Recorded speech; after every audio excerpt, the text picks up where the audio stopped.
اعوذ باللہ من الشیطان الرجیم بسم اللہ الرحمن الرحیم 18ویں پارے میں سورہ نور کی 47 نمبر آیت کریمہ ہے، اور اللہ تعالی نے یہاں سے منافقین کی بعض باتوں کا بیان کیا ہے۔ بات جو اصل میں سورہ نور کے آغاز سے چلی تھی وہ منافقین کی ایک حرکت تھی، اور انہوں نے حضور صلی اللہ علیہ وسلم پر اور ان کے متعلق، ان کے گھر والوں کے متعلق نازیبا الفاظ کہے، اور انہوں نے یہ چاہا منافقین نے کہ رسول اللہ صلی اللہ علیہ وسلم کے لیے ایک ایسا فتنہ علیاذ باللہ کھڑا کیا جائے جس میں ان کے گھر والوں کی رسوائی ہو، اور اللہ تعالی نے اس فتنے کے سدباب میں یہ سورہ نور کا اکثر حصہ نازل فرمایا۔ پہلی آیات میں ان الزامات کی تردید کی، اور اس کے بعد اللہ تعالی نے مسلمانوں کے لیے معاشرت کے احکامات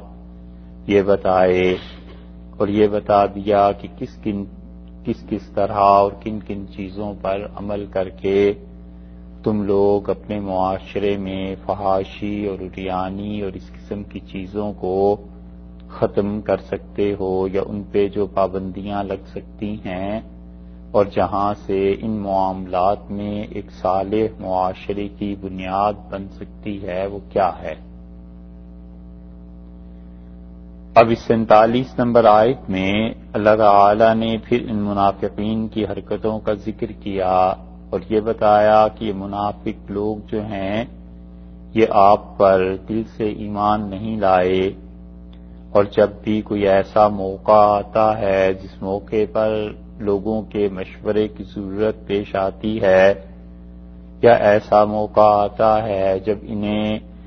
رسول اللہ صلی اللہ علیہ وسلم کی بات ماننی چاہیے تھی اور ان چیزوں میں اطاعت کرنی چاہیے تھی، یہ ایسے موقعوں میں بھاگ جاتے ہیں، اور جب ان کو اپنا مفاد ملتا ہے تو یہ لوگ اسی معاملے میں رسول اللہ صلی اللہ علیہ وسلم کی پاس آتے ہیں۔ اور ارشاد ہوا کہ یقولون آمنا باللہ،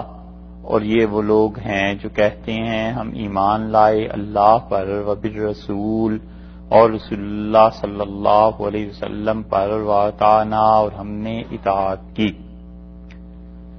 منافقین کا یہ جو دعویٰ ہے اللہ نے اسے نقل فرمایا ہے کہ وہ دو چیزوں کا یا تین چیزوں کا اقرار کرتے ہیں، ایک اللہ تعالی پر ایمان،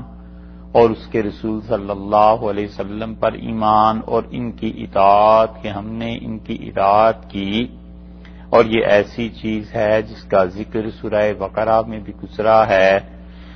اور سورہ بقرہ میں یہ آیا تھا کہ وَمِنَ النَّاسِ مَن يَقُولُ آمَنَّا بِاللَّهِ،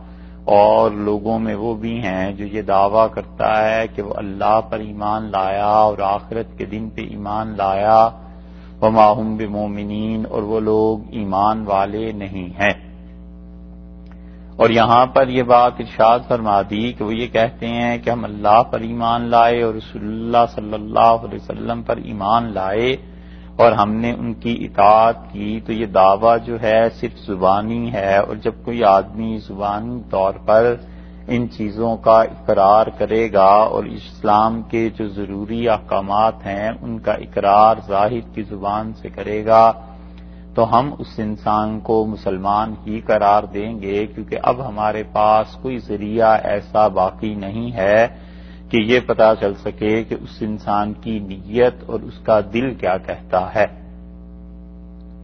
اور رسول اللہ صلی اللہ علیہ وسلم کے زمانے میں تین طرح کے لوگ ہو گئے تھے، ایک وہ صاف کھلے ہوئے کافر تھے، ایک صاف اور کھلے ہوئے مومن تھے،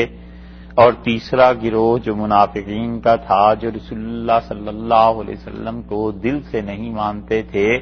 اب ان کے متعلق وحی بتاتی تھی کہ یہ لوگ منافق ہیں. اب چونکہ وحی کا سلسلہ رہا نہیں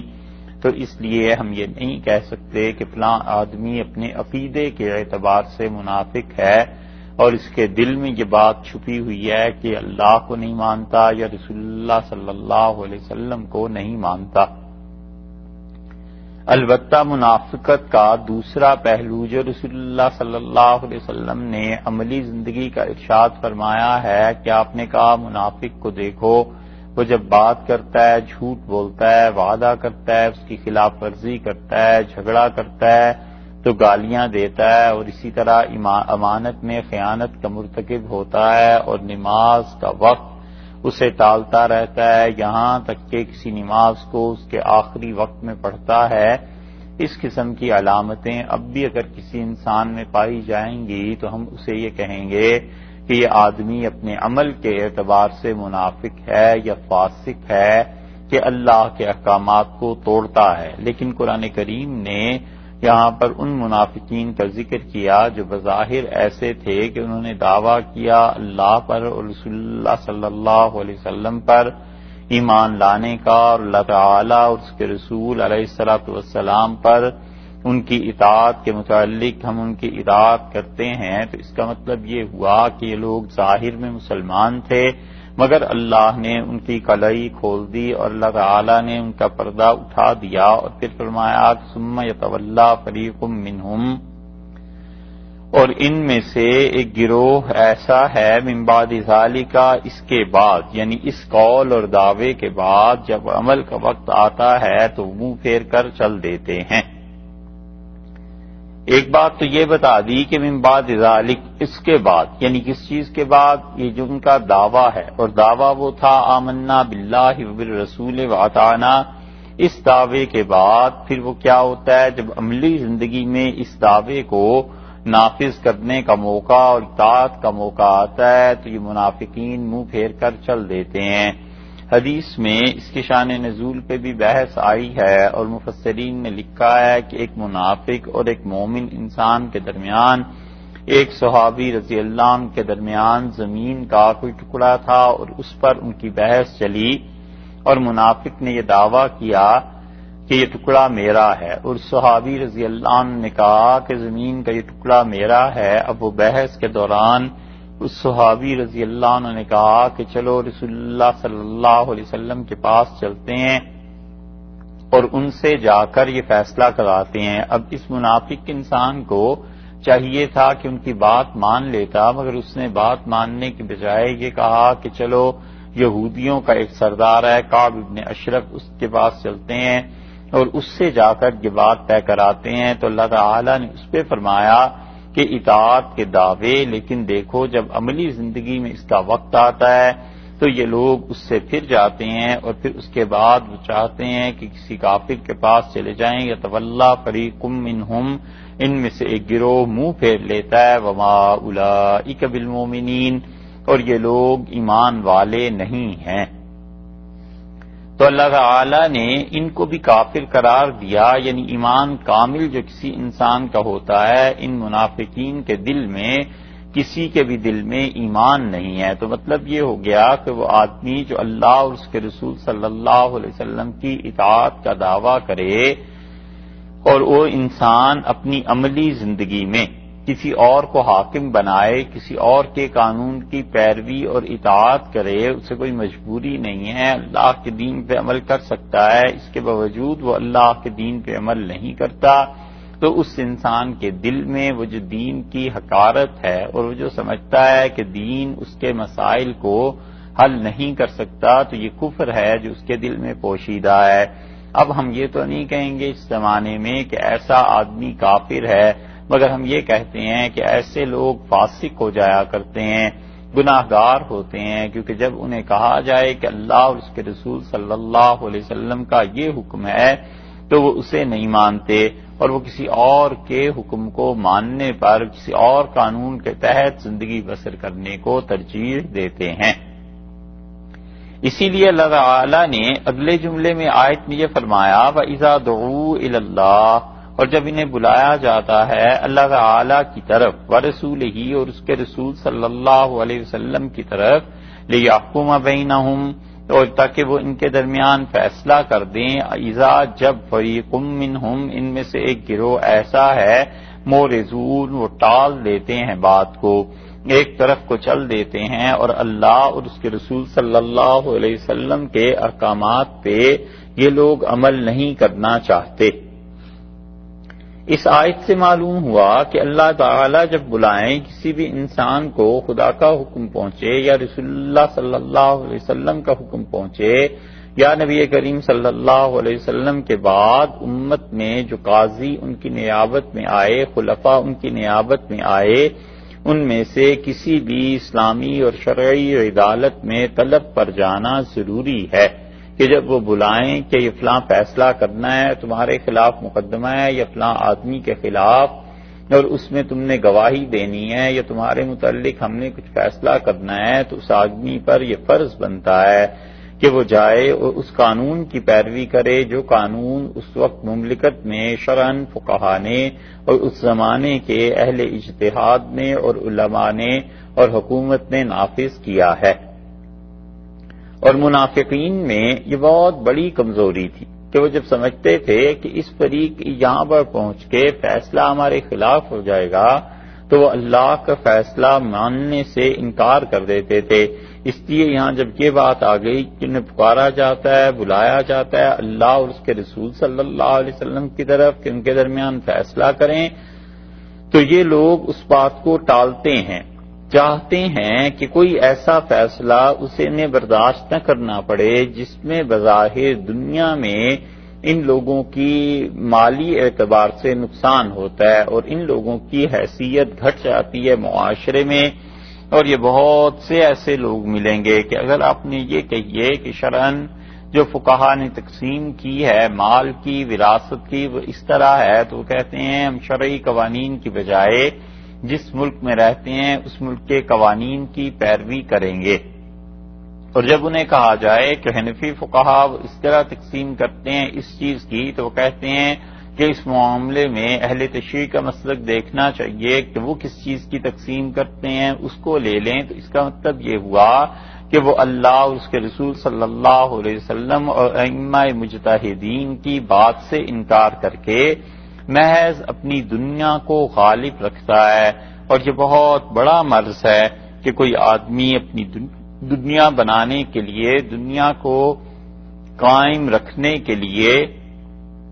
وہ آدمی اللہ کے دین کو پسے پش ڈال دے اور اللہ تعالی کے دین پر عمل نہ کرے۔ مثلا ایک آدمی کو پتا ہے کہ یہ تجارت حرام ہے اور اہل علم سے بتاتے ہیں کہ یہ سود کا کاروبار ہے یا شراب کا بیچنا ہے یا پورک کا بیچنا ہے، یہ سب چیزیں حرام ہیں، لیکن وہ کہتا ہے کہ کہیں سے کوئی ایسا فتویٰ کوئی ایسی چیز مل جائے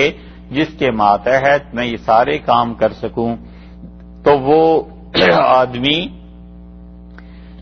در حقیقت شریعت کے بڑے واضح احکامات کو چھوڑ کے ایک ایسی چیز کو چاہتا ہے جس میں اس کا مالی نفع ہو،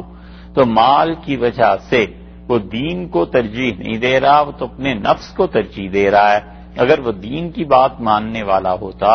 تو اسے بھی پتا تھا کہ شریعت کے احکامات کیا ہیں۔ اسی طرح آپ بہت سے ان لوگوں کو دیکھیں گے جو ایک دلیل دیتے ہیں کسی مسئلے کی اور جب ان کے خلاف دلائل آتے ہیں اور وہ دلائل بھی بالکل صحیح ہوتے ہیں خود ان کی سمجھ میں بھی آ جاتے ہیں، اس کے باوجود وہ یہ کہتے ہیں یہ دلائل درست نہیں ہیں اور جو چیز میں کہتا ہوں وہ درست ہے، وہاں پر میں جو ہے اس کو شرعی احکامات کے مقابلے میں نفس اس کا آ جاتا ہے اور وہ اس کو ترجیح دیتا ہے۔ یہ سب صورتیں ایسی ہیں کہ اللہ نے منافقین کی باتوں میں ارشاد فرمایا کہ یہ منافق لوگ اللہ کے حکم کو ٹالتے ہیں اور دعوے ان کے زبان سے یہ ہیں کہ ہم اللہ اور اس کے رسول علیہ الصلوۃ والسلام اس پر اللہ کی بات مانتے ہیں اور رسول اللہ صلی اللہ علیہ وسلم ان کی بات کو مانتے ہیں، اس کے باوجود یہ لوگ نفاق سے کام لیتے ہیں۔ وَإِن يَكُن لَّهُمُ الْحَقُّ اور اگر ان کا اپنا حق آتا ہو، اگر ان کا اپنا حق بنتا ہو یا تو الیہ آ جائیں گے آپ کے پاس مذعنین، گردنیں جھکائے ہوئے، یہ بہت خوشی سے پھر آپ کے پاس آتے ہیں جب انہیں پتہ چلتا ہے کہ رسول اللہ صلی اللہ علیہ وسلم کے ہاں اگر مقدمہ گیا تو وہاں تو کوئی بے انصافی ہوگی نہیں اور صحیح چیز وہ بتا دیں گے، اور اس صحیح اور صاف انصاف میں ہمارا فائدہ ہے، پھر یہ آپ کے پاس آ جاتے ہیں۔ اور جب انہیں یہ ڈر ہوتا ہے کہ ہمارا نقصان ہے تو پھر آپ کو چھوڑ دیتے ہیں، تو اس کا مطلب یہ ہوا کہ انہیں اس سے بحث نہیں ہے کہ حق کہاں ہے، سچائی کہاں ہے، انہیں اس سے بحث ہے کہ اپنی دنیا کمائیں اور اپنا نفع کمائیں، اور جہاں تک ہو سکے اپنے آپ کو دنیا کی زندگی میں محفوظ رکھیں۔ اور یہ بہت سے آج کل کے دور کے مسلمانوں کا بھی حال یہی ہے کہ اگر انہیں شرعی مسئلے میں اور شرعی حکم میں یہ نظر آتا ہو کہ ان کا نقصان ہے تو کبھی بھی اس شرعی مسئلے کی طرف نہیں آتے، اور جب انہیں پتہ چل جائے کہ اس مسئلہ جو ہے شریعت کا، اس میں ان کا فائدہ ہے، دنیا بنتی ہے، چار پیسے بچتے ہیں، تو پھر وہ اس حکم کو لینے کے لیے آ جائیں گے۔ اللہ نے ان سب چیزوں کی مذمت فرما دی، اور یہ بر صغیر میں خاص طور سے مغلوں کے بعد جو حکمرانی کے سلسلے آئے ہیں، جب ساری مغلیہ سلطنت ٹوٹ پھوٹ گئی تھی تو کتنے ہی نواب ایسے تھے جب انگریزوں نے ان سے کہا کہ جناب دو صورتیں ہیں، آپ کی جائیداد، آپ کی وراثت اور آپ کی ریاست کو تقسیم کرنے کی، اور انگریزوں نے ایک دم سے اسلامی اور شرعی قوانین کو نہیں ہٹایا۔ وہ نہیں ہٹا سکتے تھے اس لیے کہ پوری مملکت میں ایک نیا قانون نافذ کر دینا بہت مشکل چیز تھی۔ اتنے آدمی کہاں تھے جو اس قانون کو نافذ کرتے؟ تو انگریزوں نے کیا کیا، عدالتوں میں بیک وقت دو عہدے جاری کیے۔ انہوں نے کہا یہ مفتی شرع ہیں، اگر لوگ ان سے فیصلہ کرانا چاہیں تو ان کے پاس چلے جائیں، اور اس کے ساتھ ساتھ ایک انگلش لا بھی ہے، اور یہ ہماری طرف سے حکومت کی طرف سے جج ہے، لوگ اس سے فیصلہ کرانا چاہیں تو اس کے پاس چلے جائیں۔ اب وہ مفتی جو تھے اور قاضی جو تھے شرعی، وہ کتنی دیر تک چلتے؟ نتیجہ اس کا یہ نکلا کہ لوگ آہستہ آہستہ شرع کے احکامات کو چھوڑ کے وہ انگریزوں کے قانون کی طرف جانے لگے، اور ان کا خیال یہ ہو گیا کہ انگریزوں کا جو قانون ہے اس میں زیادہ سہولت ہے۔ تو ریاستوں کی جب تقسیم ہوئی، اسی طرح ان کے پیسے کی جب تقسیم ہوئی، تو یہ چاہتے تھے کہ ان کی ریاستیں، ان کی جائیداد اور یہ چیزیں ان کی بیٹیوں اور داماد کو نہ ملیں، اور اس کے لیے گنجائش تھی انگریزوں کے قانون میں، اور وہ وہاں چلے گئے اور انہوں نے شرعی قوانین کو چھوڑ دیا۔ اللہ تعالی نے اسی لیے یہ ارشاد فرما دیا کہ دیکھیے ان کی حالت یہ ہے کہ جب انہیں اپنا فائدہ نظر آتا ہے تو یہ پھر چلے آتے ہیں۔ تو اسی طرح مسلمان نواب اور بڑے بڑے جاگیردار اور بڑے بڑے سرمایہ دار جو تھے،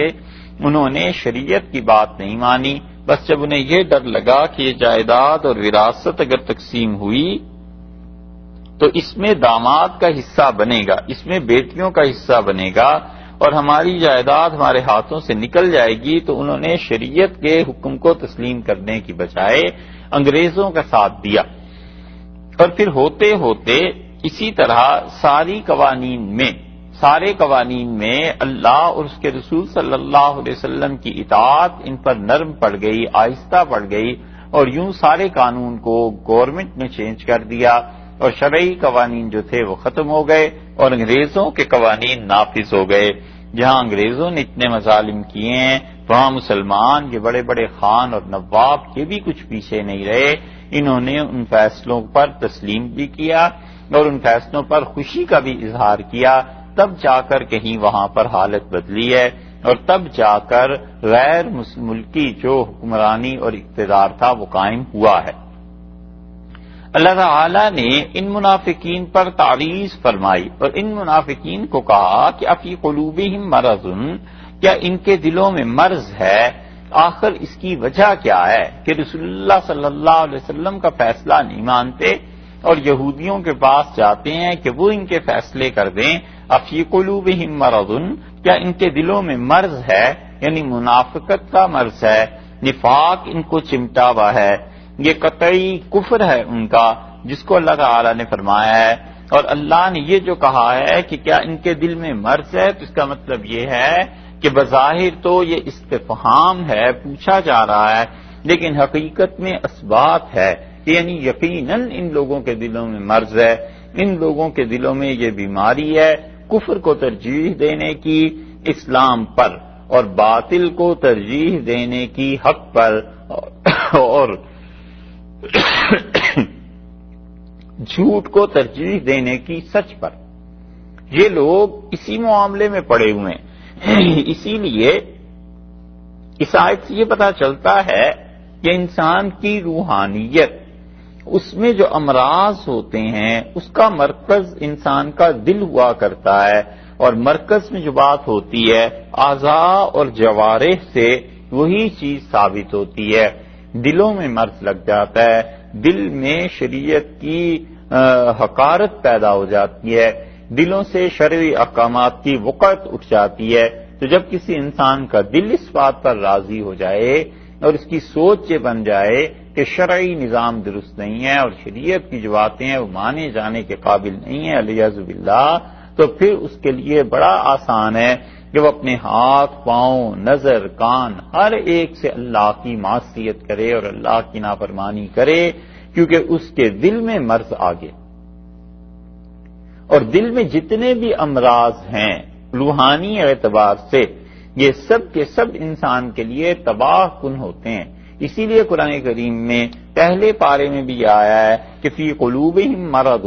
اور ان لوگوں کے دلوں میں مرض ہے۔ یہاں بھی اسی کا اثبات کیا کہ ان کے دل بیمار ہیں۔ پھر اللہ تعالیٰ نے ایک جگہ فرمایا ہے کہ دیکھو یہ دلوں کے امراض، یہ دل اندھے ہو جایا کرتے ہیں، وَلَٰكِن تَعْمَى الْقُلُوبُ الَّتِي فِي الصُّدُورِ، یہ ان دلوں کے اندھے ہیں جو دل ان کے سینوں میں ہیں۔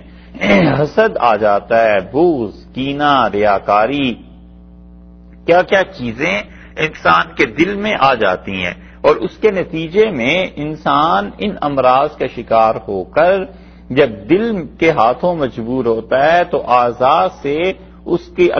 کے اعضاء سے اللہ کی نافرمانی نکلتی ہے۔ اس لیے ارشاد فرما دیا کہ کیا ان کے دلوں میں مرض ہے، یعنی یقیناً ان کے دلوں میں کفر کا مرض ہے، یقیناً ان لوگوں کے دل جو ہیں وہ اللہ سے باغی ہیں۔ امر تابو، اور دوسرا مرض فرما دیا کہ یا انہیں شک ہے، شک کس کے بارے میں؟ رسول اللہ صلی اللہ علیہ وسلم کے بارے میں کہ یہ اللہ کے رسول ہیں بھی یا نہیں ہیں۔ تو یہ تو انہیں شک تھا، لیکن یہ کھل کے اظہار نہیں کر سکتے تھے۔ ان سے کافر اچھے تھے جنہوں نے ایک مرتبہ ہی جان اپنی چھڑا لی، انہوں نے کہا بس ہم نہیں مانتے اور ہمارے دل نہیں مانتے تمہیں کہ تم اللہ کی طرف سے آئے ہو۔ صاف بات ہو گئی، سب کو پتہ چل گیا کہ وہ کس کیمپ میں ہیں۔ اب ان کی اتنی ہمت تو تھی نہیں کہ انکار کرتے، اور دنیاوی مفاد یہ بھی دیکھ رہے تھے کہ اب ایک نیا مذہب آیا ہے اور اس مذہب کو ممکن ہے عروج مل جائے، یہ جنگیں ہوتی ہیں، یہ لوگ غالب آ جاتے ہیں، مال غنیمت مل جاتا ہے، اور بنا کر سب سے رکھنی ہے، ان سے بھی رکھنی ہے اور ان سے بھی رکھنی ہے۔ تو اس لیے اللہ نے فرمایا امر تابو، کیا ان کے دلوں میں شک ہے رسول اللہ صلی اللہ علیہ وسلم کی رسالت کے متعلق؟ یعنی یقیناً یہ شک ہے، رسول اللہ صلی اللہ علیہ وسلم کو اللہ کا رسول ایسے نہیں مانتے جیسے صحابہ کرام رضی اللہ عنہ مانتے تھے۔ صحابہ کرام رضی اللہ عنہ نے جب یہ طے کر لیا کہ ان کا ایمان اور عقیدہ یہ ہے کہ رسول اللہ صلی اللہ علیہ وسلم حقیقت کے اعتبار سے ہمارے لیے مقتدی ہیں اور ہمیں ان کی پیروی کرنا ہی کرنا ہے ہر صورت میں، تو پھر ان لوگوں نے انہیں مکمل طور پر قبول کر لیا، اور منافق انہوں نے مکمل طور پر تو کیا بالکل قبول نہیں کیا۔ اللہ نے فرمایا اسی لیے کہ دیکھو امر تابو، کیا یہ شک میں پڑے میں، یعنی یقیناً انہیں شک ہے، ام یخافون، یا انہیں یہ ڈر ہے، ان یحیف اللہ، کہ اللہ بے انصافی کرے گا، علیہم ان کے اوپر، ان کے معاملے میں، ورسولہ اس کے رسول صلی اللہ علیہ وسلم نا انصافی کر دیں گے۔ بس انہیں یہ شبہ پڑ گیا ہے، یہ ڈرتے ہیں اس بات سے۔ تیسرا مرض ان کا بیان کیا تو فرما دیا کہ یہ ڈرتے ہیں اس سے کہ اللہ تعالیٰ نا انصافی کر دے گا ان کے معاملے میں، ورسولہ ان کے رسول صلی اللہ علیہ وسلم اللہ تعالیٰ کے یہ نا انصافی کر دیں گے۔ زمین کے ایک ٹکڑے کا مسئلہ ہے، یہ ٹکڑا اب کہیں ایسے نہ ہو کہ کہ ہمارے بجائے کسی اور کو مل جائے، کسی اور کو دے دیں، یہ اس قسم کی خرافات ان کے ذہن میں ہیں۔ اور صحابہ کرام رضی اللہ عنہم کو کبھی یہ خوف پیدا نہیں ہوا تھا، وہ بھی وہیں رہتے تھے کہ اللہ اور اس کے رسول صلی اللہ علیہ وسلم کی طرف سے نا انصافی ہو جائے گی، اس لیے کہ اللہ کے ہاں لوگوں کے جتنے معاملات ہیں ان کی بنیاد اللہ کی رحمت ہے، اور اللہ تعالیٰ اپنی رحمت اور اپنی مہربانی سے یہ کام کیا کرتے ہیں۔ اور دوسری چیز پھر اللہ کے ہاں رحمت کے معیار سے اتر کے وہ عدل ہے، انصاف ہے، کہ جس آدمی کے ساتھ بھی انصاف کرنا ہو خدا تعالیٰ دوسری چیز وہ کر دیتا ہے۔ تو اب کوئی آدمی تیسری چیز کا بھی تصور کرے کہ اللہ کے ہاں ظلم ہے، اللہ کے ہاں ظلم نہیں ہوا کرتا۔ نبی کریم صلی اللہ علیہ وسلم نے فرمایا کہ لوگوں مجھ سے سفارش کر لیا کرو لوگوں کی، اور آپ نے کہا کہ باقی جو میں فیصلہ کرتا ہوں وہ وہی ہوگا جو اللہ چاہے گا اور میری زبان پہ جاری کر دے گا۔ تو رسول اللہ صلی اللہ علیہ وسلم سے اس اعتبار سے کہ وہ جان بوجھ کر کسی کے لیے ظلم کرتے یہ بھی نہیں تھا۔ رسول اللہ صلی اللہ علیہ وسلم تو گواہیوں پر فیصلے کرتے تھے، اور گواہ جس چیز کے متعلق پیش ہو جاتے تھے وہ اپنا فیصلہ لے لیتے تھے۔ تو منافقین کا کہا یہ تیسری بات ان کے ہاں یہ ہے کہ ہم یخافون ان یحیف اللہ علیہم ورسولہ، کہ اللہ تعالی یا اس کے رسول علیہ الصلوۃ والسلام یہ ان کے بارے میں بے انصافی کر دیں گے۔ ان تین کی نفی کر دی اور فرمایا بل نہیں ہے ایسی بات، بل اولئک هم الظالمون، بلکہ یہ لوگ ظالم ہیں، یہ بڑے بے انصاف ہیں۔ دل میں روگ ہے، اور دل کا روگ اور مرض یہ ہے کہ خدا اور رسول صلی اللہ علیہ وسلم کو انہوں نے اللہ تعالی اور اس کے رسول صلی اللہ علیہ وسلم کو بظاہر سچ مانا، لیکن دل سے ہرس نہیں جاتی کہ کہے پر چلیں، جو رسول اللہ صلی اللہ علیہ وسلم بتا دیا اس کے مطابق چلیں، یہ نہیں جاتے۔ اور ایسے ہی ہے جیسے بیمار چاہتا ہے کہ چلے اور ہاتھ پاؤں نہیں اٹھا سکتا، بس اسی طرح یہ چاہتے ہیں کچھ نہ کچھ، لیکن یہ لوگ عملی زندگی میں آ کے پٹ جاتے ہیں۔ اسی لیے اللہ تعالیٰ نے تین امراض اس میں ذکر کیے کہ ان کے دلوں میں مرض ہے، یا یہ کہ شک کے مریض ہیں، یہ بھی دل کا ہی مرض ہو گیا، رسالت کے بارے میں انہیں شبہ ہے، اور تیسری یہ چیز فرما دی کہ یہ اللہ اور اس کے رسول صلی اللہ علیہ وسلم ان کے بارے میں ان کو یہ ڈر ہے کہ یہاں سے ناانصافی ہو جائے گی۔ کیا یہ چیزیں یعنی ان کے دلوں میں ہیں؟ بل اولئک هم الظالمون، بلکہ اس سے بھی بڑھ کر بات یہ ہے کہ یہ لوگ گناہ گار ہیں، ان لوگوں نے سخت ظلم کیا اپنی جان پہ کہ اللہ اور اس کے رسول علیہ الصلوۃ والسلام ان کی اتباع سے انکار کرتے ہیں۔ تو معلوم ہوا کہ یہ ساری چیزیں دل کے ساتھ تعلق رکھتی ہیں، مرض بھی دل میں، اور جو شک ہے وہ بھی دل میں، اور یہ خوف کہ اللہ اور اس کے رسول علیہ الصلوۃ والسلام ناانصافی کریں گے یہ بھی دل کے متعلق۔ تو انسان اپنے دل کو پاک کرے، اور جس کسی کا دل جتنا پاک ہوتا جاتا ہے اللہ تعالیٰ پر یقین، اس پہ اعتماد، بھروسہ،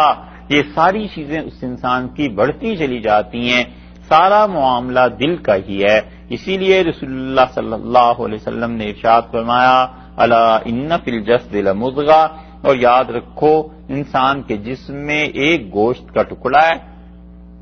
وَإِذَا صَلَحَتْ، جب وہ ٹھیک ہو جائے تو سارا جسم ٹھیک ہو جاتا ہے، اور جب وہ بیمار ہو جائے تو سارا جسم بیمار ہو جاتا ہے۔ اور آپ نے فرمایا الا وَهِيَ الْقَلْبُ، اور یاد رکھو وہ دل ہے، کہ وہ ٹھیک ہو جائے تو پھر بات بنتی ہے۔ دل میں جب یقین ہی نہ ہو اللہ اور اس کے رسول علیہ الصلوۃ والسلام پہ، تو آدمی کیوں جائے گا آخر کہ وہ اس کے مسائل کو حل کریں؟ اور جب اس کے دل میں یقین ہی نہ ہو اس بات کا کہ اسلام، آخرت، قیامت یہ چیزیں حق ہیں، تو وہ آدمی کبھی بھی ان چیزوں کی طرف سنجیدگی سے توجہ نہیں دیتا۔ اور پھر اللہ تعالی نے ان منافقین کے بعد صحابہ کرام رضی اللہ عنہ کا ذکر کیا۔ اللہ نے فرمایا انما کان قول المؤمنین، اور ایمان والوں کی بات تو یہ ہے کہ اذا دعوا الی اللہ، جب انہیں اللہ کے حکم کی طرف بلایا جائے، ورسولہ، اور اس کے رسول صلی اللہ علیہ وسلم کی طرف، لیحکم بینہم، تاکہ وہ ان کے درمیان فیصلہ کر دیں، ان یقولوا، تو ان کی حالت تو یہ ہے کہ وہ کہتے ہیں سمعنا، ہم نے سنا، واطعنا، اور ہم نے اطاعت کی، واولئک هم المفلحون، اور یہ لوگ ہیں جو کہ فلاح پانے والے ہیں۔ اب اس 51 نمبر آیت کو اگر آپ دیکھیں 48 نمبر کے ساتھ ملا کر تو الفاظ کیا ہیں؟ وہاں 48 نمبر میں الفاظ آئے ہیں کہ وَإِذَا دُعُوا إِلَى اللَّهِ وَرَسُولِهِ، اور یہاں 51 نمبر میں بھی قول المومنین کے بعد آئے ہیں کہ اذا دعوا الی اللہ ورسولہ، وہاں بھی آیا ہے لیحکم بینہم اور یہاں بھی آیا ہے لیحکم بینہم، اور اس کے بعد وہاں منافقین کا آیا ہے کہ اذا فریق منہم معرضون، اور ان میں سے ایک گروہ ایسا ہے کہ منہ موڑ لیتے ہیں۔ اور یہاں کیا آیا ہے؟ یہاں آیا ہے کہ ان یقولوا سمعنا واطعنا، اور یہ لوگ یہ کہتے ہیں کہ ہم نے اللہ کے رسول علیہ الصلوۃ والسلام کی اور اللہ تعالی کی بات سنی اور ہم نے اطاعت کی۔ یہ ہے دونوں کا بنیادی فرق کہ منافقین وہ جان چھڑاتے ہیں اور صحابہ رضی اللہ عنہ وہ کہتے ہیں ہم نے سنا اور ہم نے اطاعت کی۔ جب رسول اللہ صلی اللہ علیہ وسلم کو مان لیا کہ وہ اللہ کے رسول ہیں علیہ الصلوۃ والسلام، ایمان لے آئے، اور جو قرآن اللہ کا حکم ان پہ نازل ہوتا ہے جو وہ خود سے بھی فرماتے ہیں یعنی حدیث، اس کی پوری اطاعت ہم کرتے ہیں، تو دیکھیے سمعنا و اطعنا، ہم نے سنا اور ہم نے اطاعت کی۔ جب یہ چیز ہو گئی سننے اور اطاعت کرنے کی تو اب تو کچھ ان کے پاس باقی نہیں رہا، وہ تو پورے کے پورے اللہ کے دین میں داخل ہو گئے۔ وَأُولَئِكَ هُمُ الْمُفْلِحُونَ، اور یہی لوگ ہیں جو فلاح پانے والے ہیں۔ اب یہ جو آیت نمبر 50 میں آیا ہے نا، آخر پہ منافقین کے امراض ذکر کرتے ہوئے کہ بل اولئک هم الظالمون، وہ لوگ ہیں جو ظالم ہیں منافق، یہاں صحابہ رضی اللہ عنہ کے متعلق کہہ دیا واولئک هم المفلحون، اور یہ لوگ فلاح پانے والے۔ تو وہاں پر ظالمون اور یہاں پر مفلحون، اس لیے کہ ان کے دل خراب تھے، تو ان کے دل بنے ہوئے تھے، ان کے جذبات بنے ہوئے تھے، احساسات بنے ہوئے تھے، اور صحابہ رضی اللہ عنہ کی زندگی میں متعدد مواقع، متعدد کیا اور سالوں میں کیا، مہینوں میں کیا، ہر روز کوئی نہ کوئی چیز ایسی انہیں پیش آ جاتی تھی کہ کسی نہ کسی صحابی رضی اللہ عنہ کو ایمان، اس کے امتحان، آزمائش ہر ہفتے 10 دن میں ہوتی رہتی تھی، مگر ان لوگوں میں بنیادی وصف یہی تھا کہ ہم نے سنا اور رسول اللہ صلی اللہ علیہ وسلم کی اطاعت کی۔ جہاد کا موقع بار بار آتا تھا، رسول اللہ صلی اللہ علیہ وسلم مختلف لوگوں کو لڑائی کے لیے بھیجتے تھے۔ اسی طرح معاشرے میں غربت تھی، پیسے کی قربانی دینی پڑتی تھی، اور یہ لوگ ہر موقع پر قربانی دیتے رہے ہیں، اتنے زیادہ قربانی دینے والے تھے، آگے چل کر آئے گا، حتیٰ کہ جب مدینہ منورہ کے لیے آئے ہیں مکہ مکرمہ سے ہجرت کی، تو یہاں پہنچ کے بھی ڈر رہتا تھا کہ ایسے نہ ہو کافر حملہ کر دیں، ایسے نہ ہو ہمیں پتہ نہ چلے اور مشرکین آ کر مدینہ منورہ کو تخت و تاراج کر دیں، کچھ کر دیں۔ یہ تو صحابہ رضی اللہ عنہ اس سے پریشان اتنے رہتے تھے، یہاں تک کہ انہوں نے عرض کیا اللہ کے رسول کیا کوئی دن ایسا بھی آئے گا جب ہم لوگ اسلحہ اتار کر آرام سے بیٹھیں گے، کچھ 4 دن زندگی کے ہم بھی امن اطمینان سے گزاریں گے؟ ان کی حالت یہ تھی، اتنی شدید پریشانیاں اور اتنا زیادہ ان کو جھنجھوڑنا اللہ کی طرف سے کہ ان کے ایمان کے امتحانات اور یہ ساری چیزیں اس پہ وہ پورے اترتے تھے۔ اسی لیے سورہ احزاب میں اللہ نے فرمایا کہ ہنالک ابتلی المؤمنون، یہاں پر ہم نے ان صحابہ رضی اللہ عنہ کو آزمائش میں مبتلا کر دیا تھا، آزمائش میں ڈالا۔ اللہ نے انہیں غزوہ خندق کے موقع پہ وزلزلوا زلزالا شدیدا، اور اللہ نے شدید طور پر انہیں جھنجھوڑ کے رکھ دی، ایسی چیز تھی۔ لیکن اللہ تعالیٰ نے فرمایا جب انہیں لوگوں نے کہا کہ لشکر آ رہے ہیں، یہ چیزیں آ رہی ہیں، تو انہوں نے کہا ھذا ما وعدنا اللہ ورسولہ، یہ وہی چیز آ رہی ہے جس کا اللہ نے ہم سے وعدہ کیا تھا، جس کی خبر رسول اللہ صلی اللہ علیہ وسلم نے دی ہے، اور وصدق اللہ ورسولہ، اور اللہ نے سچ کہا، اس کے رسول صلی اللہ علیہ وسلم کی دی ہوئی خبر وہ پوری ہوئی۔ اور پھر انہوں نے کہا کہ اللہ تعالیٰ ہی ہمارا مددگار ہے۔ یہ چیزیں تو اللہ تعالیٰ نے فرمایا جب انہیں کہا جائے کہ تم آؤ لیحکم بینہم، تاکہ تمہارے درمیان فیصلہ کریں، اللہ تعالیٰ کی طرف آؤ اور اس کے رسول صلی اللہ علیہ وسلم کی طرف، یعنی ان کے حکم کی طرف، تو کہتے ہیں ہم نے سنا اور ہم نے اطاعت کی۔ یہ ہے دلیل اس بات کی کہ جب بھی کسی آدمی کو شرعی حکم کی طرف بلایا جائے تو اسے چاہیے کہ شرعی حکم کو تسلیم کرے اور اسے مانے۔ زندگی میں اختلافات پیش آتے ہی رہتے ہیں، گھر میں آتے ہیں، بیوی بچوں کے ساتھ ہوتے ہیں، ماں باپ کے ساتھ ہوتے ہیں، بزنس کرتا ہے، دوستوں کے ساتھ ہوتے ہیں، کئی جگہ پر انسان کی رائے اور دوسرے لوگوں کی رائے مختلف ہوتی ہے، تو پھر وہاں پر جو فیصلہ کرنے کی چیز ہے کہ شریعت کیا کہتی ہے، تو شریعت میں جو چیز آ جائے اسے مان لینی چاہیے اور انسان کو اپنا سر اس کے معاملے میں جھکا دینا چاہیے، چاہے وہ اپنے نفس پہ کتنی گراں گزرتی ہو۔ تو وہ موقع ہے جب اس نے ثبوت دینا ہے اس چیز کا کہ میں اللہ کے حکم کا پابند ہوں اور میں منافقین میں سے نہیں ہوں بلکہ صحیح معنی میں مومن ہوں، جو اللہ کا حکم میرے متعلق ہے میں اسے مانتا ہوں۔ منافقین ان کا اللہ نے فرمایا کہ مورزون، وہ کیا کرتے ہیں؟ اعراض کرتے ہیں، 48 نمبر آیت میں منہ پھیر لیتے ہیں، ٹلاتے ہیں کہ شرع کا حکم کسی طرح پہنچے ہی نہ، بس اس کی اطاعت کرنی ہی نہ پڑے۔ ایمان والے، اللہ نے فرمایا صحابہ کرام رضی اللہ عنہ کا کیا پوچھتے ہو، وہ تو ایسے لوگ ہیں کہتے ہیں سمعنا و اطعنا، اللہ ہم نے سنا، ہم نے تیری اطاعت کی، تیرا حکم مانا، جو شریعت کا حکم سر آنکھوں پہ، وَأُولَئِكَ هُمُ الْمُفْلِحُونَ، اور یہ لوگ ہیں جو حقیقت میں فلاح پانے والے ہیں، یعنی بس کامیابی ہے تو انہی لوگوں کی ہے۔ وَمَن يُطِعِ اللَّهَ، اور جو کوئی اطاعت کرے اللہ تعالی کی، وَرَسُولَهُ، اور اس کے رسول صلی اللہ علیہ وسلم کی، پہلی بات یہ ہے، اور یہ اصول اور کلیہ اور قاعدہ قیامت تک کے لیے بتا دیا کہ سب سے پہلی بات تو یہ ہے کہ جو اطاعت کرے اللہ تعالی کی اور اس کے رسول صلی اللہ علیہ وسلم کی، وَيَخْشَ اللَّهَ، اور دوسری بات اس کے بعد فرما دی ڈرتا ہے اللہ سے۔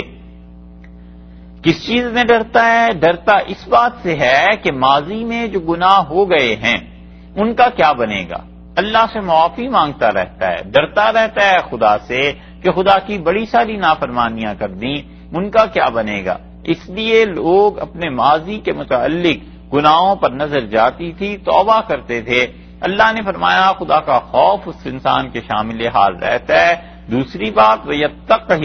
اور مستقبل میں تقوی اختیار کرتا ہے، یعنی آگے جو زندگی آ رہی ہے، ماضی میں تو جو ہوا سو ہوا، اس کا استغفار کر لیں گے، اور کہتا ہے کہ آگے کی زندگی میں بچ کر چلنا ہے، اللہ کا تقوی اختیار کرنا ہے۔ یہ تین چیزیں جس آدمی میں پائی جائیں یا جس جماعت میں، فَأُولَئِكَ هُمُ الْفَائِزُونَ، سو ایسے لوگ کامیاب ہیں، ایسے لوگ جو ہیں مراد کو پہنچے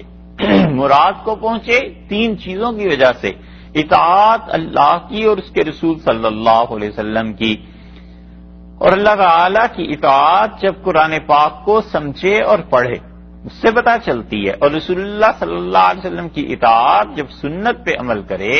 اور اپنی زندگی میں سوچتا رہے کہ نبی کریم صلی اللہ علیہ وسلم اگر اس موقع پہ ہوتے ان کا عمل کیا ہوتا، انہوں نے کیا کام کیا تھا، اس طرح اس کا ذہن بنتا ہے، فکر بنتی ہے، سوچ بنتی ہے، بات بات پر سوچتا ہے کہ اللہ اور اس کے رسول صلی اللہ علیہ وسلم کا کیا حکم ہے، تو نتیجہ اس کا یہ کہ وہ گناہ کرتا ہے تو پھر اس سے ہوتا نہیں گناہ،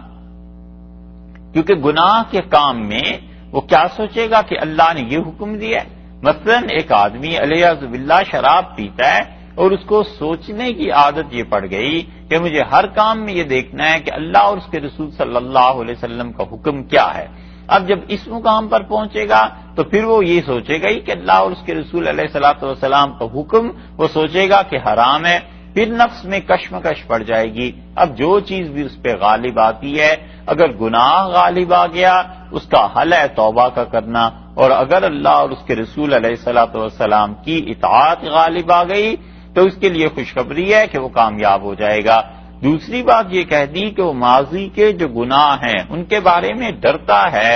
اللہ کا خوف، اللہ کے ساتھ تعلق اور اللہ تعالی کے ہاں حاضری کی امید، اور یہ یقین کہ قیامت آئے گی،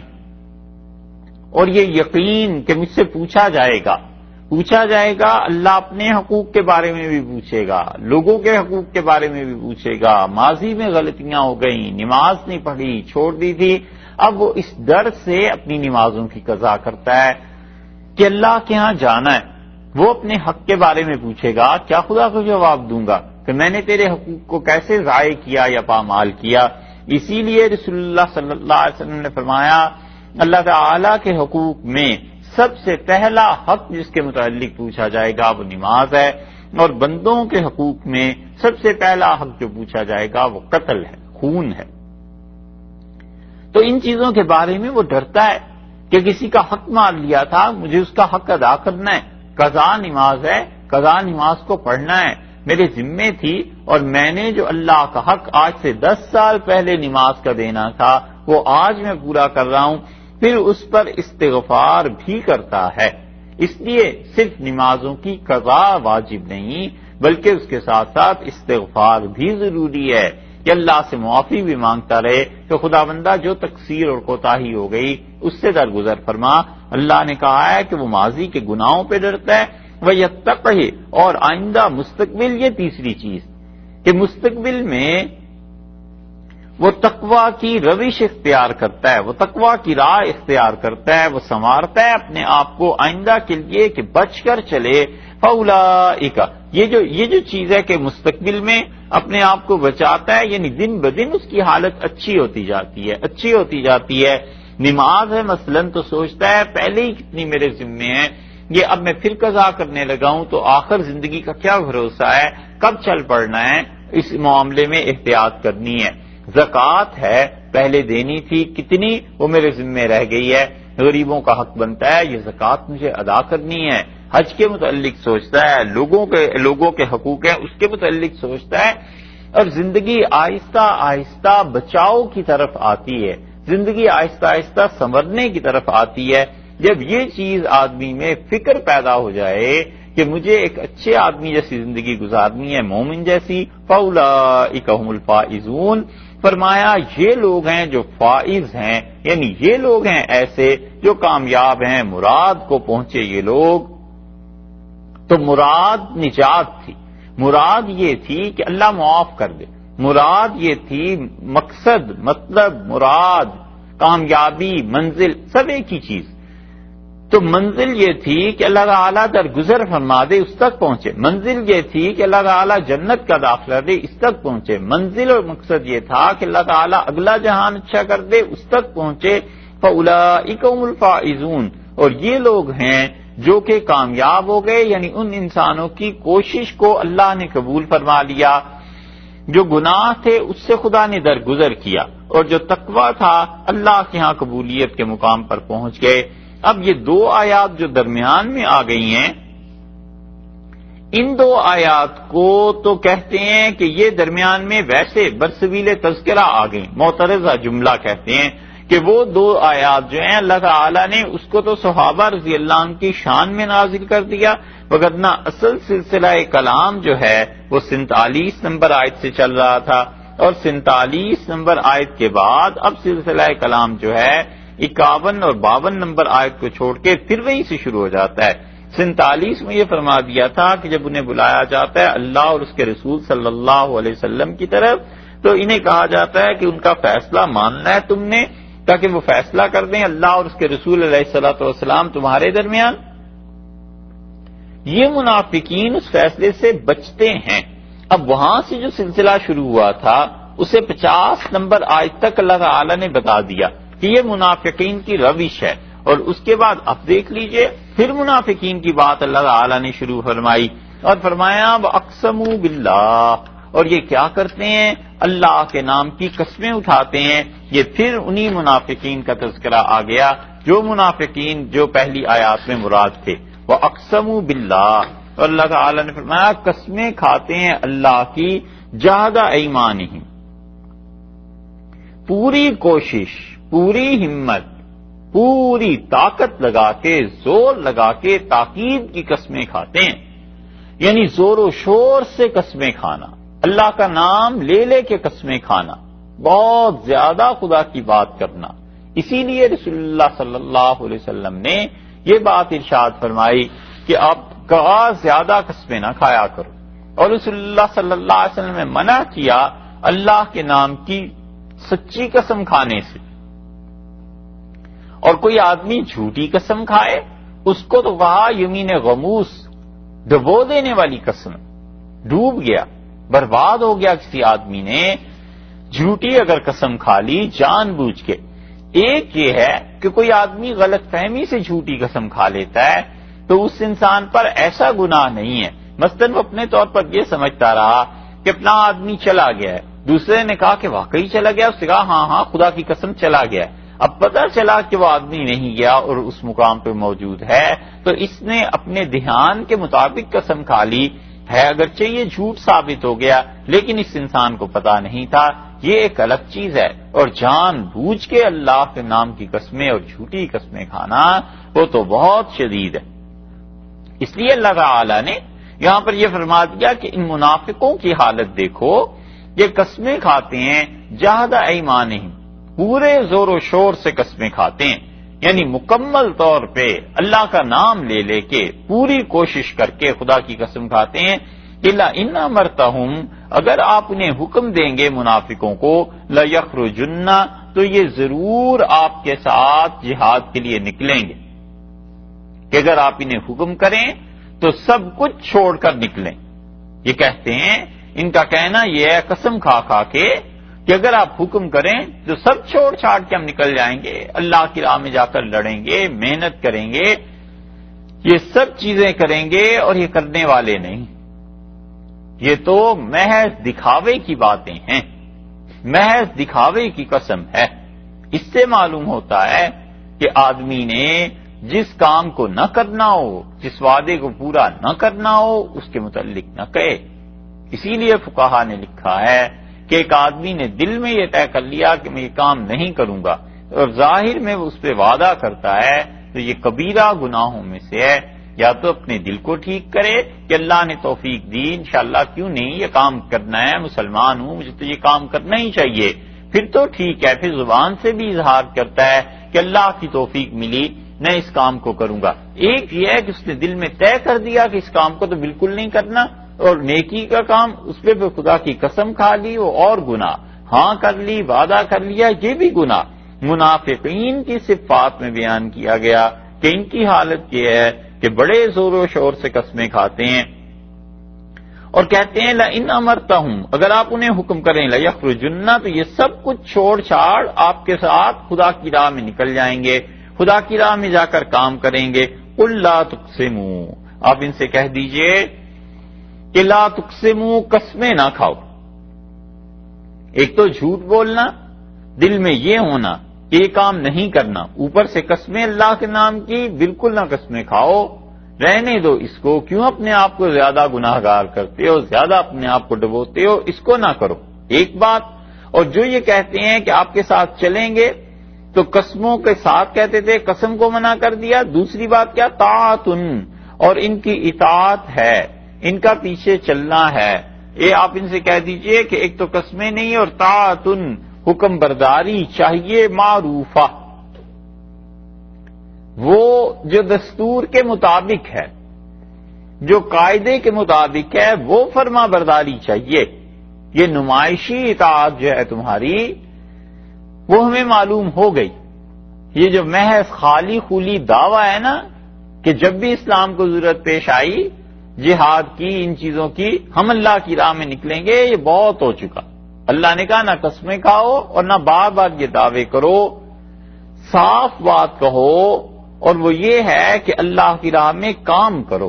وگرنہ تمہاری اطاعت، یہ چیزیں طاعت معروفہ، یہ معلوم ہو گئی تمہاری اطاعت بھی اور قسموں کی حقیقت بھی۔ ان اللہ خبیر، اور اللہ تعالی خوب باخبر ہے، بما تعملون، جو عمل تم کرتے ہو، اللہ کو سب پتہ ہے تمہاری عملی زندگی کا، اور عملی زندگی تمہاری یہ ہے کہ تم رسول اللہ صلی اللہ علیہ وسلم کی اطاعت نہیں کرتے، باتیں کرتے ہو، جھوٹ بولتے ہو، اپنا پیسہ اللہ کی راہ میں خرچ نہیں کرتے ہو، اپنی زندگی کو بہتر بنانے کی، سنوارنے کی کوشش نہیں کرتے، اور ان ساری حرکتوں کے ساتھ ساتھ تمہارا دعوے یہ ہے قسمیں کھا کھا کے ان چیزوں کو چھوڑو اور اپنے حال کو صحیح بناؤ۔ یہ دلیل ہے ساری آیت اس کی کہ اللہ تعالی کو مومن سے عملی زندگی مطلوب ہے، کہ وہ قسمیں بے شک نہ کھائے اور اپنی اطاعت اللہ کی اس کی نمائش نہ کرتا پھرے، عملی زندگی بنائے. اور عملی زندگی یہ ہے کہ جب اسے پتا ہے کہ اللہ کا حکم یہ ہے، اللہ کے حکم پہ عمل کرے. نماز پڑھنی ہے، نماز پڑھے، اٹھے، کام باقی چھوڑ کے اللہ کی اطاعت کرے. اسی طرح پتا ہے کہ شرعاً یہ حکم ہے کہ یہ چیز حرام ہے، اس کو چھوڑنا ہے، بس چھوڑ دے. اپنی عملی زندگی کو بنائے اور اپنی عملی زندگی کو اللہ کے ہاں پیش کرتا رہے. یعنی اللہ تعالیٰ اسے جانتا ہے. منافقین کی حالت اس کے برعکس ہے. اسی لیے اگلی آیت کریمہ میں فرمایا کہ قل اطیعوا اللہ، آپ ان سے کہیے اطاعت کرو اللہ کی، واطیعوا الرسول، اور رسول اللہ صلی اللہ علیہ وسلم کی اطاعت کرو. دو باتیں الگ الگ کہہ دیں کہ اللہ کی اطاعت کرو اور رسول اللہ صلی اللہ علیہ وسلم کی اطاعت کرو، تو دونوں چیزوں کا بتایا کہ اطاعت دونوں کی واجب ہے، دونوں کی ضروری ہے. اللہ تعالی کی اطاعت وہ احکامات جو قرآن سے ثابت ہیں، اور رسول اللہ صلی اللہ علیہ وسلم کی اطاعت وہ چیزیں جو احادیث سے ثابت ہیں. احادیث میں آئی ہیں کہ رسول اللہ صلی اللہ علیہ وسلم نے کس موقع پر مسلمانوں کے لیے کیا فیصلہ کیا. اس لیے رسول اللہ صلی اللہ علیہ وسلم کی اطاعت حدیث کا حجت ہونا اور دلیل ہونا، اس کو ماننے سے پتہ چلتا ہے. حدیث کی دو حیثیتیں ہیں. ایک حیثیت تو حدیث کی ہے تاریخ کی، کہ تاریخ میں یہ آیا ہے کہ رسول اللہ صلی اللہ علیہ وسلم نے یہ کیا، فلاں آدمی کو یہ کہا، فلاں جگہ اس طرح گئے تھے، فلاں موقع پہ فلاں سے اتنے اونٹ خریدے تھے، فلاں موقع پہ اتنا مال تقسیم کیا تھا. یہ سب چیزیں تو تاریخی حیثیت سے ہیں، اس کو ہر کوئی مانتا ہے. منکرین حدیث جو حدیث کا انکار کرتے ہیں وہ اس کو مانتے ہیں اور کہتے ہیں کہ یہ جو تم کہتے ہو کہ ہم حدیث کو نہیں مانتے، ہم مانتے ہیں حدیث کو. ایک ہے حدیث سے دلیل ثابت کرنا، حدیث کے حکم پر عمل کرنا. مثلا یہ کہ رسول اللہ صلی اللہ علیہ وسلم فلاں جگہ پہ تشریف لے گئے اور آپ نے کہا کہ یہ جو سودا ہو رہا ہے بکریوں کا یہ سود ہے. اب کسی انسان کا اس حکم کو ماننا کہ چونکہ حدیث میں منع آیا ہے ایسے سودا کرنا، یہ سود ہے، اب اس سے دلیل لینا اس کو نہیں مانتے. وہ کہتے ہیں واقعہ سچا ہے، مگر ہم اس واقعے سے ایک حکم ثابت کر لیں اور اس کی بات مان لیں، یہ نہیں مانتے منکرین حدیث جو ہیں. اسی لیے پہلے تو ان منکرین حدیث کا تھوڑا اثر تھا، وقت کے ساتھ ساتھ ہمارے معاشروں میں بہت بڑھتا چلا جا رہا ہے. اور اب تو پہلے ان لوگوں نے پھر کچھ کم باتیں تھیں، اب تو بہت زیادہ ہو گئی ہیں. پہلے ان کا جو تھا غلام احمد پرویز اور یہ لوگ، انہوں نے کتابیں لکھی اور پورے عالم اسلام میں انہوں نے اس فکر کو پھیلایا کہ حدیث قابل اعتماد چیز نہیں ہے. لوگوں نے جب کہا کہ حدیث پہ عمل کرو تو وہ کہتے تھے حدیث کو مانتے ہیں جی. اور اب ان کی حالت یہ ہو گئی ہے کہ انہوں نے لاہور میں باقاعدہ اپنا بہت بڑا ادارہ اور مرکز بنا لیا، اور جس کسی کو اسلام کی کسی بات سے انکار کرنا ہے، ملحد معاشرہ وہ ان کی خدمات کو حاصل کرتا ہے اور وہ کہتے ہیں یہ تو بات حدیث میں نہیں آئی. اسی لیے ان کے نزدیک اب عربی میں نماز بھی ضروری نہیں ہے. وہ کہتے ہیں کوئی ایسی بات نہیں، عربی میں نماز کیوں پڑھنی ہے. ایک عرصے تک اور مدت تک آذان ان کے ہاں پنجابی میں ہوتی رہی. ہمارے ہاں وہ کہتے تھے اس کی کیا ضرورت ہے، لوگوں کو کون سی سمجھ میں آتی ہے کہ حی علی الصلاۃ اور حی علی الفلاح اور اللہ اکبر جو کہتے ہو، ایک آدمی کو تو عربی آتی ہی نہیں، تو کیا ضرورت ہے اس کی. اس لیے پنجابی میں آذان دو، پنجابی میں نماز پڑھا کرو. بیت اللہ اس طرح کا بنا ہوا ہے، اس کی کیا ضرورت ہے. وہاں جاؤ جب گرمی پڑ رہی ہوتی ہے تو بلیک باڈی ریڈیشن تو بڑا مشہور مسئلہ ہے فزکس کا، اس لیے اس سے آنکھوں پر اثر پڑتا ہے. بیت اللہ کی عمارت کو تبدیل کر کے اسے لاجوردی اور اودا رنگ جو ہوتا ہے بلو کلر، اس طرح کا بنانا چاہیے. اس سے آنکھوں کو بڑا سکون ملے گا. اور اس میں ایسا پتھر استعمال کرنا چاہیے. اور بیسیوں خرافات ان لوگوں کی. وہ سب مسئلہ شروع کہاں سے ہوتا ہے؟ وہ یہ کہ رسول اللہ صلی اللہ علیہ وسلم کا فرمان حجت نہیں، دلیل نہیں. آرگو نہیں کر سکتے آپ اس کے ذریعے کسی بھی چیز میں. آرگو کرنا ہے قرآن سے کرو. ان سے بھی پھر ان کے جو ٹکڑے ہوئے مختلف فرقے جو بنے تو ایک فرقہ تو کمال کا بن گیا. اس نے کہا کل قرآن سے 3 نمازیں ثابت ہیں، 5 کیوں پڑھیں؟ 3 پڑھنی چاہیے. قرآن نے کہا فجر پڑھو اور عشاء پڑھو اور ظہر پڑھو، بس 3 نمازیں. تو یہ ساری چیزیں بنیادی طور پر شروع ہوتی ہیں جب کوئی آدمی رسول اللہ صلی اللہ علیہ وسلم کی اطاعت سے قدم باہر نکالتا ہے. 3-4 تو انہوں نے تفسیریں لکھی، مطالب القرآن اور اسی طرح لغات القرآن اور مطالب الفرقان، یہ 3-4 تفسیریں انہوں نے لکھی، اور سارا زور اس پہ کہ قرآن پاک کو بس آخری فیصلہ مانو جو قرآن میں آ گیا. اور نماز سے جان چھڑانی تھی. اب نماز سے کیسے جان چھٹے؟ اس کے لیے کیا فقہی دلیل لی جائے؟ آخر نماز ہے. اس کو انہوں نے کہا قرآن میں جہاں کہیں آیا نا کہ اقیم الصلاۃ، آپ غور کیجئے، اللہ نے یہ نہیں کہا نماز پڑھو. ہمیں ایک مل گیا ایسے ہی سر پھرا تو کہنے لگا قرآن نے کہیں یہ نہیں کہا کہ نماز پڑھو، قرآن کہتا ہے اقیم الصلاۃ، نماز قائم کرو. وہ تقریر کر رہے تھے، جب ہمیں دیکھا تو کہنے لگے جی بالکل ٹھیک، آپ بھی بتائیے. ہم نے کہا کیا مسئلہ ہے؟ تو انہوں نے کہا جی قرآن ہر جگہ کہتا ہے اقیم الصلاۃ، نماز قائم کرو، نماز قائم کرو. ہم سنتے رہے. ہم نے کہا صاحب آپ جاری رکھیں جو کہنا ہے.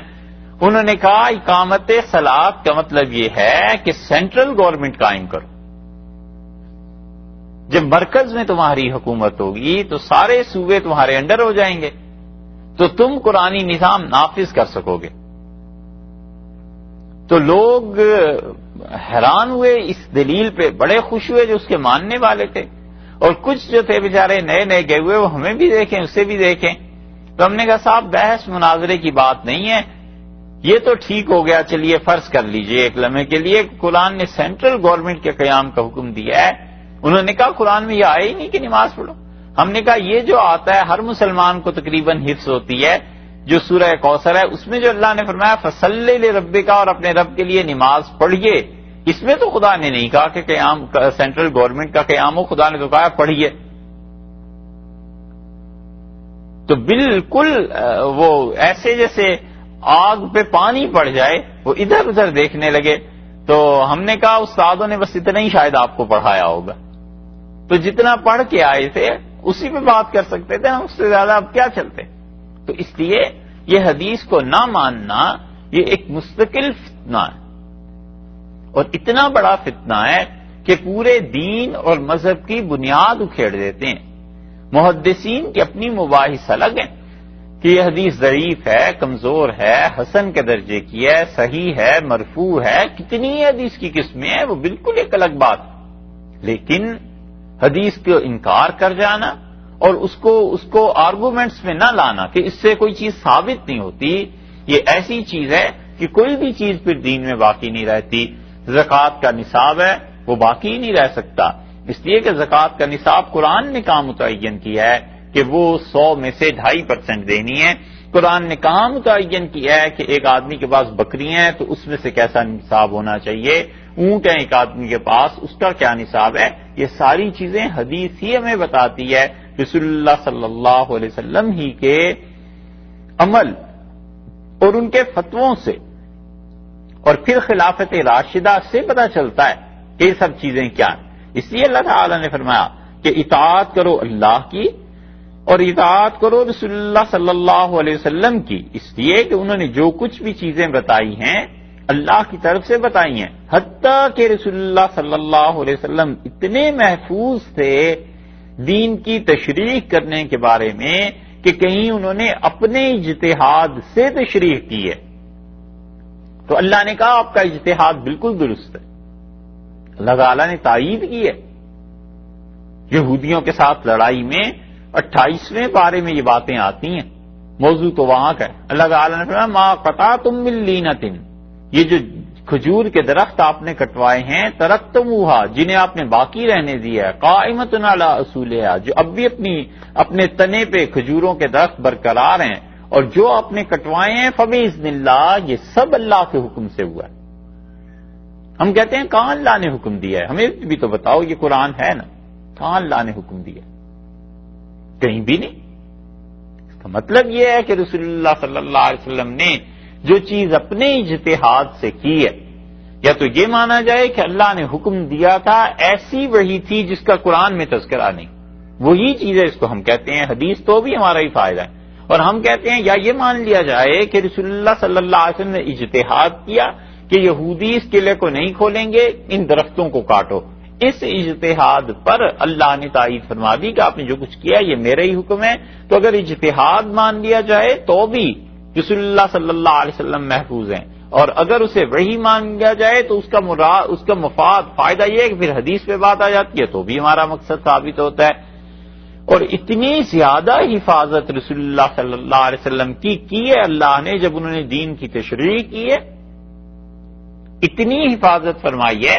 کہ یہ وہ اجتہاد ہے جو صحیح ہو گیا، اور جہاں رسول اللہ صلی اللہ علیہ وسلم سے اجتہادی طور پر خطا ہو گئی، غلطی اجتہادی ہو گئی، اللہ کی طرف سے وحی آ گئی کہ آپ کا اجتہاد درست نہیں ہے، اس کو ختم کیجئے اور یہ کام آئندہ کرنا ہے۔ 5-6 مسئلے تو قرآن کریم میں ہی آ گئے ہیں ایسے، قیدیوں کو، ان کو منافقوں کو کہہ دیا کہ تم پیچھے رہ جاؤ، کوئی نہیں، تبوک میں نہ جاؤ، اللہ نے فرمایا عفا اللہ عنک لما اذنت لهم، اللہ تعالیٰ درگزر کرے آپ کے اس اجتہاد سے، کیوں آپ نے منافقین کو اجازت دے دی؟ 2 جگہ فرمایا سورہ توبہ میں۔ تو رسول اللہ صلی اللہ علیہ وسلم کے اجتہاد کو خطا قرار دینا اور اس کے لیے وحی نازل کرنا یہ اسی لیے ہوا ہے کہ حضرت صلی اللہ علیہ وسلم کسی خطا پر قائم رہتے تو خطا ان کے حق میں ہوتی، امت کے لیے تو وہ سنت بن جاتی، امت تو اسی کی پیروی کرتی۔ اور یہ وہ منصب ہے رسالت کا اور نبوت کا جسے یہ جاہل اور اندھے سمجھتے نہیں ہیں۔ یہ اتنا بڑا منصب ہے رسالت کا، اور رسالت کی تشریح، رسالت جو کرتی ہے تشریح اور رسول علیہ الصلوۃ والسلام، یہ اتنا بڑا مقام ہے کہ ہم ایک لمحے کے لیے فرض کر لیں کہ حضرت عمر رضی اللہ عنہ کہہ رہے تھے حضرت بکر رضی اللہ عنہ سے کہ جنہوں نے زکوٰۃ دینے سے انکار کیا ہے آپ ان سے نہ لڑیں، اور حضرت بکر رضی اللہ عنہ نے کہا میں لڑ کے رہوں گا۔ حضرت بکر رضی اللہ عنہ نے اجتہاد کیا، کتاب اور سنت سے دلائل دیے، ہم ایک لمحے کے لیے فرض کر لیں کہ حضرت بکر رضی اللہ عنہ کا اجتہاد غلط تھا، فرض کر لیجئے، کوئی وہی نہیں آئی، چاروں ائمہ مجتہدین ابو حنیفہ، شافعی، مالک اور احمد رحمہم اللہ، ان چاروں کے اجتہاد ہر مسئلے میں تو درست نہیں ہے، ایک ہی کا اجتہاد درست ہوگا نا، باقی تینوں کا خطا قرار پائے گا، کوئی خدا نے وہی نازل نہیں کی، اس لیے کہ ان لوگوں کا مقام اور منصب کوئی رسالت کا تھوڑا ہی ہے، یہ تو شرف اور عزت اور یہ اتنی بڑی چیز یہ تو رسول اللہ صلی اللہ علیہ وسلم کے ساتھ ہے کہ ان سے اجتہاد میں اگر خطا ہو گئی اللہ نے وہی نازل کر دی، اجتہاد ٹھیک ہوا خدا نے فرمایا آپ نے ہمارے حکم سے ہی تو کیا ہے، اللہ تعالیٰ نے فرمایا ان منافقوں سے کہیے اطاعت کرو اللہ کی اور اطاعت کرو اس کے رسول علیہ الصلوۃ والسلام کی، فَإِن تَوَلَّوْا، اور اگر یہ منافق منہ پھیر لیں فَإِنَّمَا بلا شبہ علیہ۔ اب اللہ تعالیٰ نے اپنے کلام کا رخ پھیر دیا منافقین کی طرف، فَإِن تَوَلَّوْا، اور اگر تم منہ پھیرو گے فَإِنَّمَا عَلَيْهِ، تو اس پر ہے۔ پہلا جملہ تو یہ تھا کہ آپ انہیں کہیے کہ اللہ کی اطاعت کریں اور رسول صلی اللہ علیہ وسلم کی اطاعت کریں، یہ تو ڈائریکٹ بات تھی۔ اب اللہ تعالیٰ نے منافقین کو براہ راست مخاطب فرما لی، فَإِن تَوَلَّوْا، اور اگر تم منہ پھیر لو فَإِنَّمَا عَلَيْهِ، تو رسول اللہ صلی اللہ علیہ وسلم کے ذمے تو وہ ہے ما حُمِّلَ، جس چیز کا ہم نے انہیں پابند کیا ہے، جو بوجھ ہم نے ان پر رکھا ہے وہ اس کے پابند ہیں، وعلیکم، اور تم پر ما حملتم، وہ بوجھ ہے جس کو تم پہ ڈالا ہے۔ رسول اللہ صلی اللہ علیہ وسلم پر تو یہ بوجھ ڈالا ہے، ذمہ ڈالا ہے ان کا کہ وہ تبلیغ کریں، دین کا حکم تم تک پہنچائیں، سچی بات پہنچا دیں، وہ اس بات کے پابند ہیں منافقوں، اور تم پر اس پر عمل کرنا ڈالا ہے کہ تم لوگ عمل کرو اس پہ، یہ چیز تمہارے لیے ہے، تم اس بات کے پابند، تم اپنی عملی زندگی کو بناؤ، اور رسول اللہ صلی اللہ علیہ وسلم جس چیز کی تبلیغ کر رہے ہیں تم تک پہنچا رہے ہیں، ان چیزوں کو مانو، اگر تم مانو گے اس میں تمہارا فائدہ ہے، تم نہیں مانو گے کسی کا نقصان نہیں ہے، رسول اللہ صلی اللہ علیہ وسلم کے منصب پر، ان کے مقام پر کچھ فرق نہیں پڑتا، اس لیے کہ انہوں نے تو اپنی ذمہ داری پوری کر دی۔ اور اس سے معلوم ہوتا ہے یہ بھی کہ انسان اپنی ذمہ داری پوری کرے، دین کا جو مسئلہ ہے جہاں تک پہنچانا ہے، جس کو بتانا ہے وہ بتا دے، اور اس کے بعد زیادہ اس کے پیچھے نہ پڑے، بس جتنا آدمی کا وہاں تعلق ہے اس تعلق پر غور کر لے. مثلاً بچے ہیں، اپنی اولاد ہے، انہیں کچھ کہا سنا جا سکتا ہے، انہیں تاکہ تنبیہ کی جا سکتی ہے، سمجھایا جا سکتا ہے، سختی سے ڈانٹا جا سکتا ہے. اور اس کے علاوہ اگر کوئی اور آدمی ہے تو اس کے ساتھ تعلق کیا بنتا ہے، بھائی ہیں، بہنیں ہیں، انہیں چند مرتبہ سمجھایا جا سکتا ہے، مگر اپنی اولاد کی طرح انہیں ڈانٹا تو نہیں جا سکتا، الا یہ کہ کسی انسان کا تعلق اتنا ہو. ماں باپ ہیں، ان سے ایک آدھ مرتبہ کہی جا سکتی ہے بات، اور وہ نہ مانے ان کی مرضی. اللہ نے فرمایا ہے فَإِنَّمَا عَلَيْهِ مَا حُمِّلَ، ہمارے نبی صلی اللہ علیہ وسلم کے ذمے جو چیز تھی وہ ان کے ذمے، یعنی دین کو پہنچانا. وَعَلَيْكُمْ مَا حُمِّلْتُمْ، اور تم پر وہ ہے جو تمہارے ذمے ہے، یعنی اس دین پر عمل کرنا. وَإِن تُطِيعُوهُ،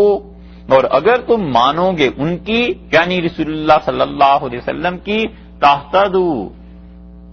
تو کیا ہو جائے گا؟ تَهْتَدُوا، تم لوگ راہ پا جاؤ گے، تم لوگوں کو ہدایت مل جائے گی. اللہ نے ہدایت کو پابند کر دیا اس بات کے ساتھ کہ لوگ رسول اللہ صلی اللہ علیہ وسلم کی مان کے چلے. اور اگر کوئی آدمی نبی کریم صلی اللہ علیہ وسلم کی نہیں مان کر چلے گا تو اس کا مطلب یہ ہے کہ وہ اطاعت کی بجائے گمراہی کی راہ پر پڑ جائے گا.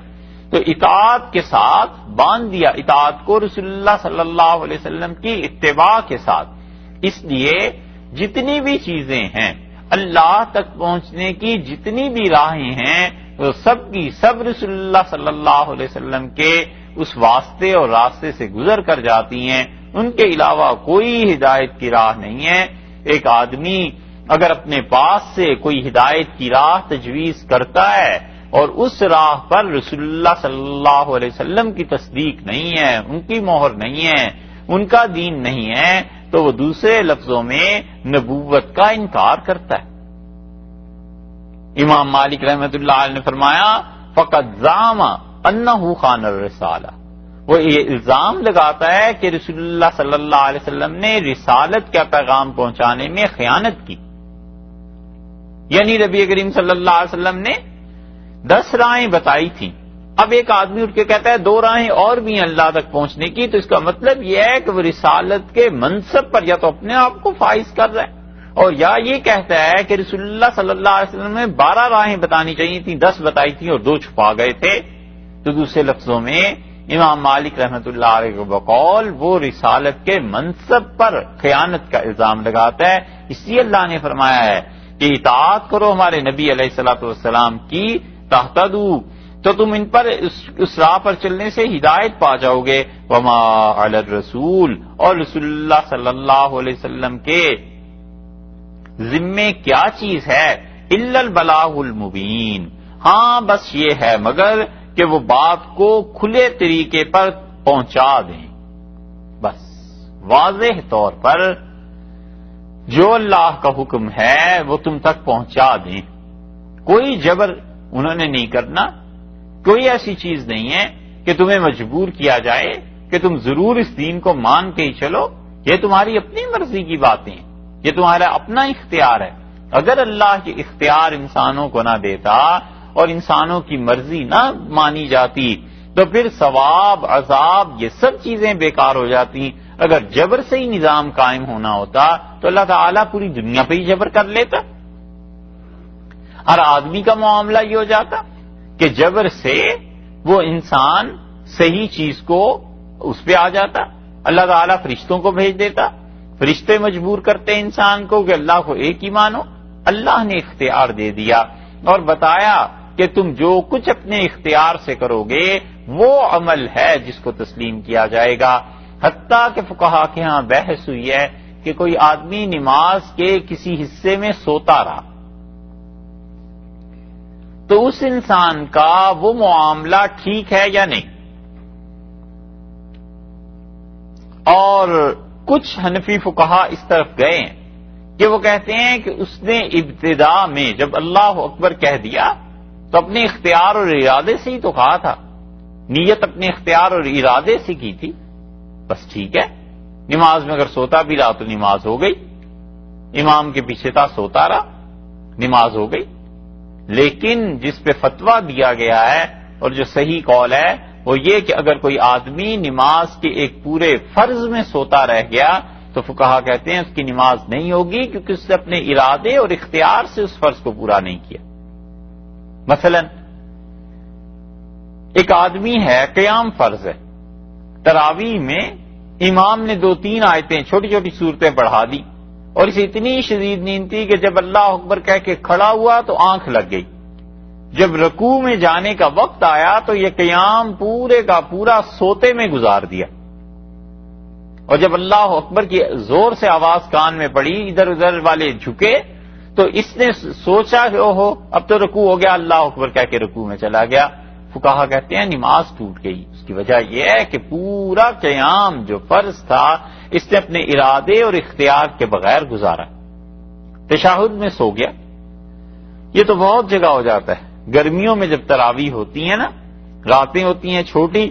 اور امام کبھی لمبی تراویح پڑھا دے تو دوسرے سجدے کے بعد لوگ بیٹھتے ہیں اور کبھی کبھی ایسے سوتے ہیں کہ خراٹے کی آوازیں آنے لگتی ہیں، اور جب سلام پھرتا ہے تو سب مسکرا رہے ہوتے ہیں، تو وہ پورے سلام تک، دوسرے سجدے کے بعد جو بیٹھا ہے تو سلام تک وہ سوتا رہا۔ اس آدمی کی نماز نہیں ہوئی۔ وجہ اس کی یہ کہ پورا یہ جو قاعدہ تھا آخری جو فرض تھا اس انسان نے اپنے اختیار اور ارادے کے بغیر اسے پورا کیا ہے، اس لیے فقہا نے فتویٰ دیا اس پہ کہ وہ نماز نہیں ہوتی۔ تو فقہا اس حد تک ارادے اور اختیار کو مانتے ہیں۔ یہ تو وہ چیز ہے جو دین کے مسائل میں سے ہے، عقیدے کے ساتھ اس کا کوئی تعلق نہیں۔ عقیدہ اور عقیدے کے بعد اعمال، اور اعمال میں سے بھی ایک نماز، اور نماز میں سے بھی ایک حصہ، 13 فرائض میں سے ایک فرض، اور اس کے متعلق اور جو اس سے بھی کئی گنا اور سب سے زیادہ اہم چیز جو عقیدہ ہے، نماز سے بھی کہیں بڑھ کے عقیدہ ایک مسلمان کا ایک کافر کا عقیدے میں بنیادی طور پہ فرق ہے۔ اس میں کوئی اللہ نے جبر نہیں کیا، انبیاء علیہ السلام نے جبر نہیں کیا، قرآن نے اصولی بات یہ بتا دی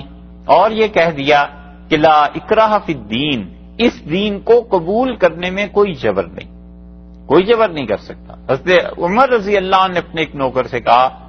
وہ بہت تیز تھا، ذہنی طور پہ ذہین آدمی تھا، اور حضرت عمر رضی اللہ عنہ اس سے کام لیتے تھے اپنی حکومت میں۔ تو حضرت عمر رضی اللہ عنہ نے کہا کہ اسبق اگر تم مسلمان ہو جاؤ تو میں تمہیں حکومت کے جو خاص کام ہیں جو ہر ایک کو نہیں بتائے جا سکتے، وہ راز جو ہیں میں اس سلسلے میں تمہارے ساتھ مشورہ کروں۔ تو اس نے کہا امیر المومنین میں مسلمان نہیں ہوں گا۔ تو حضرت عمر رضی اللہ عنہ نے کہا ٹھیک ہے، اور پھر فرمایا لا اکراہ فی الدین، اس دین کے قبول کرنے میں کوئی جبر نہیں، فرمایا وہ تمہاری مرضی۔ تو رسول اللہ صلی اللہ علیہ وسلم کے ذمے اللہ نے فرمایا وما علی الرسول الا البلاغ المبین، اور رسول علیہ الصلوۃ والسلام کے ذمے کیا ہے مگر یہ کہ کھول کر پہنچا دیں، بات کو واضح کر دیں، جنت کیا ہے، جہنم کیا ہے، کون سے اعمال اللہ کی رضا کے ساتھ وابستہ ہے